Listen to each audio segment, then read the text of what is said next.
If you own a 3D printing business, or any small business for that matter, then you are about to enter the Super Bowl of owning a small business. Holiday season is one of the best times to own a 3D printing business or any business at all. It can also be really overwhelming, especially if you've never been through a holiday season before. Today, I want to walk you through some of the biggest mistakes that people will make during holiday season, and I have been there myself, to help you save time, reduce stress, and not get burnt out. My name is Ashley. Welcome back to Design and Forge Studios, Print to Profit. Let's get into it. First mistake that people will make is overcommitting themselves to too many orders. I get that we want to take everything while we possibly can. I do it myself too in the bakery most years, but you also have to know that there are limitations to every day. There's only 24 hours, so there's only so much time in a day. And if you don't make sure that you still have enough time for your family, for sleep, to take care of yourself, then it's just going to put undue stress on you, and you're going to end up coming out of the holiday season and you won't ever want to do it again. If you commit to too many orders, you will end up increasing your print time, therefore decreasing your quality, and you could end up with a lot of unhappy customers on the other side of it. And that's not something that you want when you want to build longevity in your business. If you wind up with a bunch of people who are unhappy, they could come back, you could end up needing to refund them, reprint their orders, all things that will hit your bottom line at the end of the day. So make sure that when you're committing ahead of time to orders, that you know you have enough time to be able to get all those orders in and still maintain some semblance of your life outside of it. How do I know when to cut off orders? Well, in my bakery, I put out a specific menu every single year for the holidays, and they're only allowed to order from that menu. I don't stray from that menu. The very first year I ever ran the bakery, I took all of the different orders. They were all different custom things. And I remember especially my very first Valentine's Day, and I was up all night long for 3 nights in a row because I took too many different orders and they were all just so time consuming. So now, especially with the holidays around Christmas, it is a set menu. You can order from this menu. You can have a choice of white chocolate or milk chocolate if it's something in chocolate. If it's cake, there's a couple different flavors, but you have to order the look that is offered in that menu. And this helps me to be able to streamline things so that I can take more orders, but also take the stress off of myself. I also maintain some of my time off in the holidays. Do I take the same time off as I do the rest of the year? Absolutely not, because I do work a lot of evenings in the holidays, but I try to not work as much on a Sunday, at least during the holidays, so I can have some time with the kids that's not just a day after school. Mistake number two is that people tend to think that they need to drop their prices at the holidays in order to move more product out the door. But if you either keep your product prices the same or even raise them a little bit, you don't have to move as much product for still the same amount of profit coming in. People around the holidays are looking to spend money. It is the only time of year that people are really willing to give their money to a lot of different businesses, especially small businesses. So you don't want to undercut yourself and think, well, what is everybody else charging? I need to charge less than them so that I can take the orders for myself. You need to make sure that you're maintaining pricing that's going to pay you, cover your bills, cover your material costs, and leave a profit for your business. What you will find is that the lower your prices, the actual worse customers that you're going to attract. People who want to spend the absolute minimum will end up being your pickiest customers. People who are good with spending more money tend to be less picky and more trusting. And I can tell you this from 5 years of experience in the bakery, people wanting to spend a whole lot of money on a big cake, and they are the least picky customers that I have had. The same falls for the bakery as in here. If you're booked constantly and you're booked way far in advance, your prices are probably too low. If you have your machines going 24/7 and you're running around the clock nonstop trying to get things out the door, most likely then you need to raise those prices. Maybe it's only $1 or two, it doesn't matter, but that's an extra dollar or two that will go back into your pocket. If the demand is there, make sure that your price is going to come up a little bit.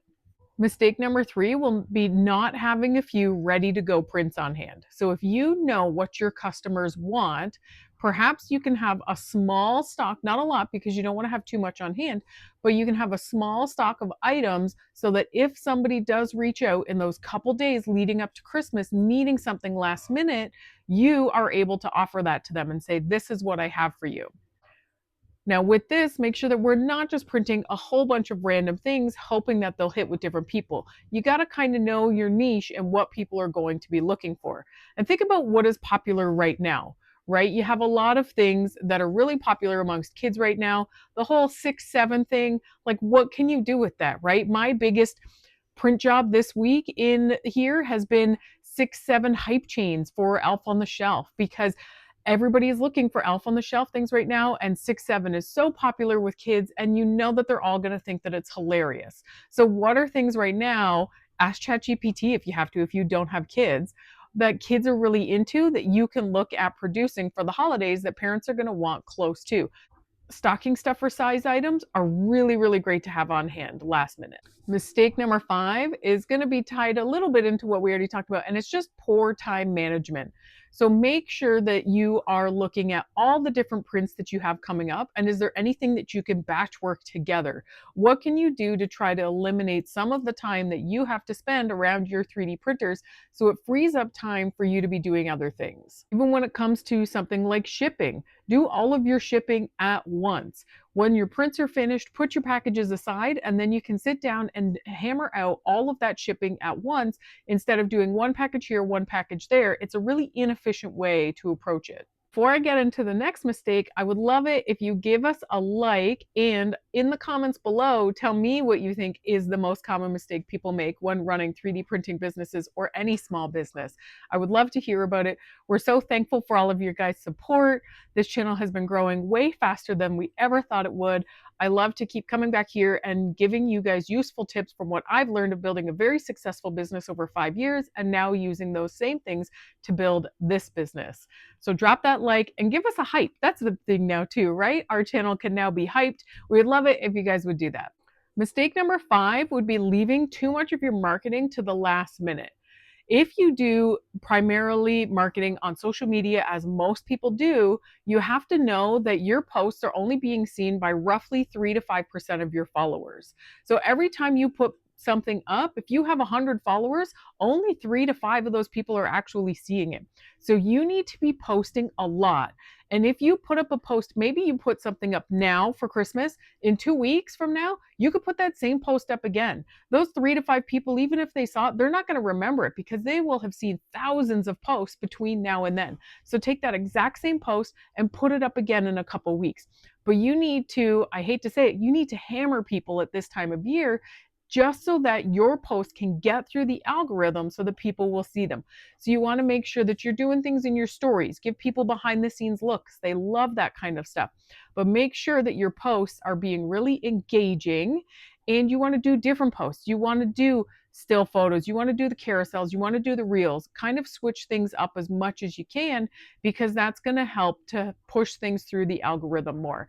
But you have to start now and really be consistent with it constantly right up until a few days before Christmas so that people are seeing things and that your business will be the one in their minds when they want to purchase. What I have found with this one is that people get really busy and then social media falls to the wayside. I have done it myself. I'm not going to lie. When I just have too much going on, and social media will be the last thing that I do.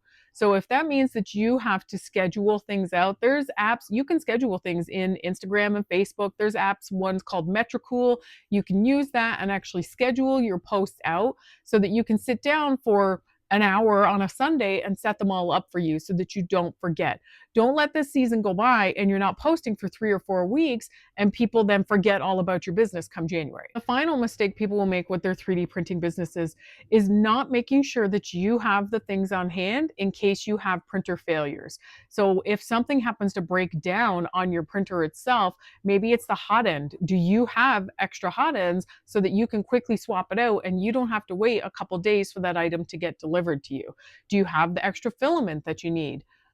Do you have spare hot plates so that if a job finishes, you can pull a hot plate off and not have to worry about cleaning that plate off, waiting to get the next job going?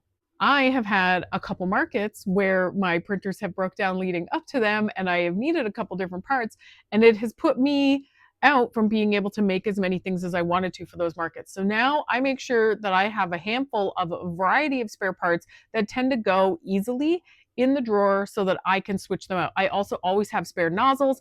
If I get a clog, I'm not going to spend 20 minutes trying to get that clog out of that nozzle. I'm going to take the nozzle off, pop a new nozzle on, and I'll deal with the other one on another day when I have more time. So I want to wrap this all up by reminding you that burnout doesn't help anybody. I have been through burnout before in the bakery. I have made it through Christmas and New Year's and gotten to January, and I haven't been able to do anything for 2 or 3 weeks. Mentally, I was exhausted. Physically, I was done, because in the bakery, you're standing on your feet all day long. So remember that burnout isn't good for you, it's not good for your customers, and it's not going to help to move your business forward. If you've made any of these mistakes before, I would love you to comment about what mistake you have made down below. Give us a like. We'd love it if you subscribed. I've got a lot more stuff coming up before the holidays, some stuff specific to the holidays. So make sure that you subscribe so that you get the notification when those videos go up. Thank you so much for watching, and until next time, happy printing!